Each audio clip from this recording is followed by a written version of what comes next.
মেসির গোলের খোঁজে হারিয়ে গেল লিগস কাপ ফাইনাল। মিয়ামির মহাতারকা লিওনেল মেসি গোলের খোঁজে খোঁজে বিফল। শেষমেশ সিয়াটল সাউন্ডার্স ৩-০ গোল নিয়ে লিগস কাপ শিরোপা ঘরে তুলল। বিস্তারিত দেখুন প্রতিবেদন। সিয়াটলের লুমেন ফিল্ডে অনুষ্ঠিত লিগস কাপ ২০২৫ ফাইনাল ছিল এক অনবদ্য ফুটবল উৎসব। রেকর্ড ৮৯,০০০-এরও বেশি দর্শকের সামনে ঘরের মাঠে দাপট দেখিয়ে ইন্টার মিয়ামিকে ৩-০ গোলে হারিয়ে ইতিহাস গড়ল সিয়াটল সাউন্ডার্স।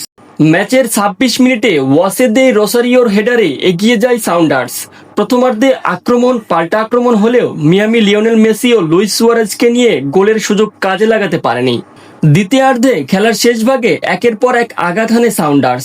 ৮৪ মিনিটে অ্যালেক্স রোল্যান্ড প্লান্টি থেকে ব্যবধান দ্বিগুণ করেন। মাত্র ৫ মিনিট পর রতকের গোলে নিশ্চিত হয় সাউন্ডার্সের ঐতিহাসিক জয়।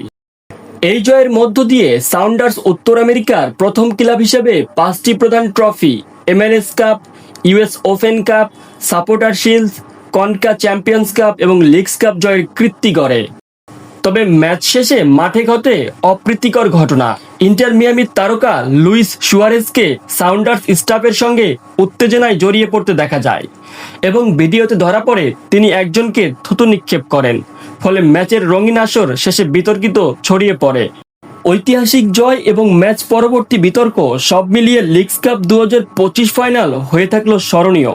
দেশান্ত স্পোর্টস লাইন, RJ উজ্জ্বল সাইন, দেশান্ত টেলিভিশন। দেখা হচ্ছে পরবর্তী কোনো ভিডিওতে। ধন্যবাদ, ভালো থাকবেন।